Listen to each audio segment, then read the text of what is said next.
Can hyperemesis gravidium impact your chances of a VBAC? That's what we're talking about today on the VBAC podcast. Come join me to find out if HG can help you or hurt you during your VBAC. Hey, Mama Bear. Was your last birth a C-section and you have been dreaming of a vaginal birth ever since? Maybe you are newly pregnant and planning a VBAC, but struggling to get straight answers and support. If you're dreaming of a healing, positive, and peaceful vaginal birth after cesarean, you're in the right place. Welcome to the VBAC podcast. I'm your host, Jaimie Zaki, and I am a licensed practical nurse, international board certified lactation consultant, and birth doula. I'm also a mama to 4 little bears and a 3-time VBAC mama. My mission is to help you cultivate confidence for a positive and peaceful VBAC.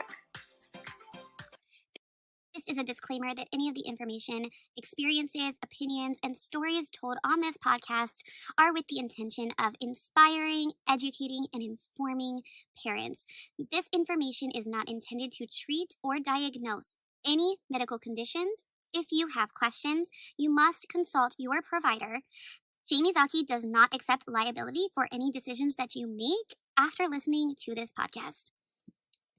Okay, so that was kind of a silly intro. HG is definitely not helping anybody, let's be honest. If you are suffering from hyperemesis gravidium, I am just going to start by saying I'm so sorry that you're experiencing that. I'm sorry that you are having a difficult pregnancy. I'm sorry that you have to deal with those challenges. And I think you are just amazing. You are resilient. You are strong. And the fact that you just keep going every day is beautiful.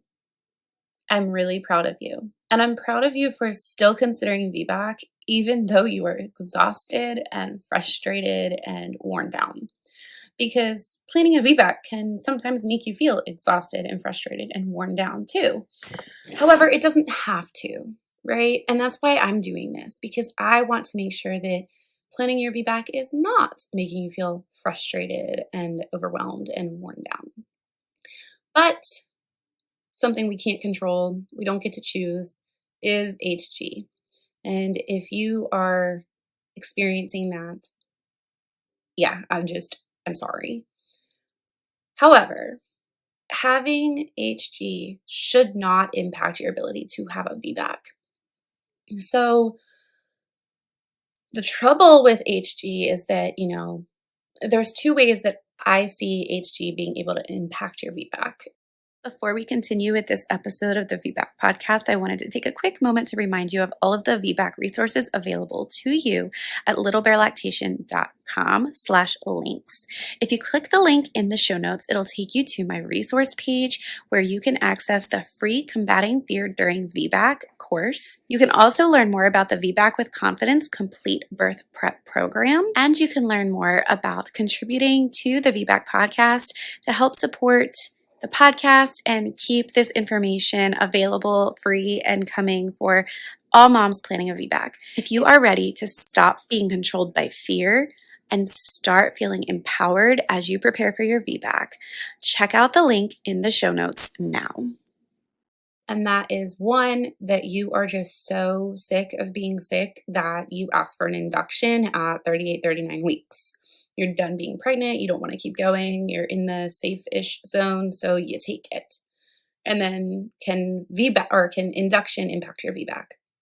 Potentially. But at the end of the day, it doesn't mean you can't have a vaginal birth. The other way that I can see HG impacting you is just kind of wearing you down nutritionally, not having the nutritional stamina to get through labor. That would be my concern. That being said, women have their first vaginal birth with HG all the time.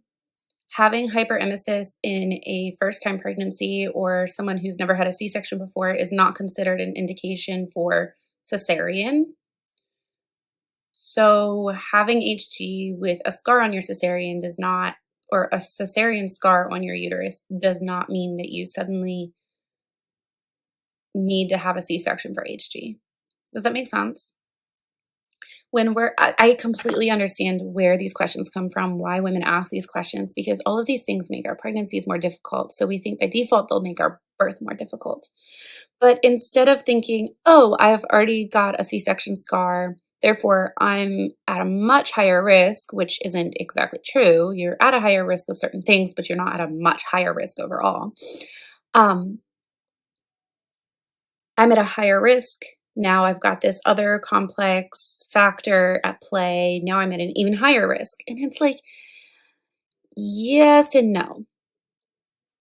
Instead of piling up the risks and looking at all the risk factors and saying like, oh, I'm suddenly such a bad candidate for VBAC when you're not, I want you to look at how a woman without a prior C-section would be treated with this condition. We talked about gestational diabetes a little while ago. Women can have vaginal births with gestational diabetes. Women can have vaginal births with hyperemesis gravidium. Women can have vaginal births with an anterior placenta. Women can have vaginal births with preeclampsia. So having these conditions does not mean you can't VBAC. It doesn't mean you cannot have a vaginal birth after cesarean. You can have a vaginal birth, period. Now, are different factors at play that maybe increase your risk of having an emergency C-section during your labor? Are different factors at play that maybe put you in a position where induction would be wise, and now you need to decide whether you want to do an induction or just plan a repeat cesarean? Those are things for you to discern with God, with your birth team, with your partner, with yourself, consulting your intuition. Those are things for you to discern. But that does not suddenly mean you can't have a VBAC. And that's a thought process that I want you to start kind of working through and getting past, because if you keep finding excuses and reasons for why you can't have a VBAC, then you're not going to have a VBAC. So if you have hyperemesis gravidium, yes, you can have a VBAC. Yes, you might feel like garbage at the end of your pregnancy. Yes, you might feel like you don't have a lot of energy during labor, but you can have a VBAC. And it's only like HG in itself is not a reason to plan a C-section unless you want to plan a C-section. But don't blame it on things that it's not actually related to. It's because you decided to have a C-section, not because you have hyperemesis. Hyperemesis does not cause you to have a C-section. You being tired of hyperemesis and not wanting an induction and wanting to be done with your pregnancy, that makes you want a C-section. So you chose to have a C-section. I see this issue, and I'm sorry, I'm kind of going off topic here, but I see this issue over and over and over with women planning VBACs is they want to have a VBAC, but they're scared. And instead of admitting they're scared and don't have a certain knowledge set and learning things, they start finding excuses for why they can't have a VBAC. They start finding things that's like, oh, well, this factor's against me and that factor's against me, so I can't do it. So, and they use that to justify a repeat C-section that they don't actually want, and then blame it on that when the truth was they just were not exercising the fortitude to learn what they needed to learn and make a decision they felt confident in. Instead, they allowed fear to grip them and control them, and they're not ready to admit that. And I know that's probably hard for a lot of you to hear. I just don't want you to go down that path. That kind of thought process is truly self-sabotaging. So I guess my entire point is it's not wrong to ask these questions. It's not wrong to have these thoughts. Like, can this impact that? Can that impact that? Because you want to know and you want to prepare. But don't start finding reasons to say that you're not going to be able to have a VBAC. Put it up against the litmus test. Can women without a C-section have a vaginal birth with this condition? If yes, then you probably can too. If no, then you probably can't. I don't even like using that word, you probably can't. But I think you get the point of what I'm trying to say there. And that is the end of my spiel for today. If you are suffering from hyperemesis gravidium, I'm so sorry once again to hear that. I wish I had a magic wand to fix that for you. I know it can be really bad for some people, and that just really sucks. I hope, though, that you have the fortitude to still prepare for the birth you want and not find reasons to convince yourself to not plan the birth you want. If you are ready to start overcoming your fears and stop letting fear control you, I'm here for you.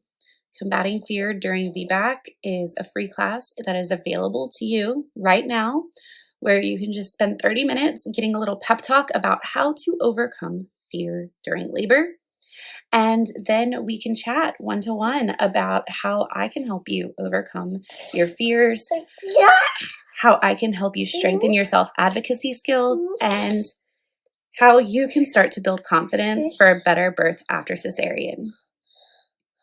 We'll see you next week. Say bye, Colby. Say bye. Say bye. What? What? Breakfast? Are you asking for breakfast? Breakfast, I'm hungry too. What's that? Is that a voice recorder? It is. What's a voice recorder? It's how I record my podcast.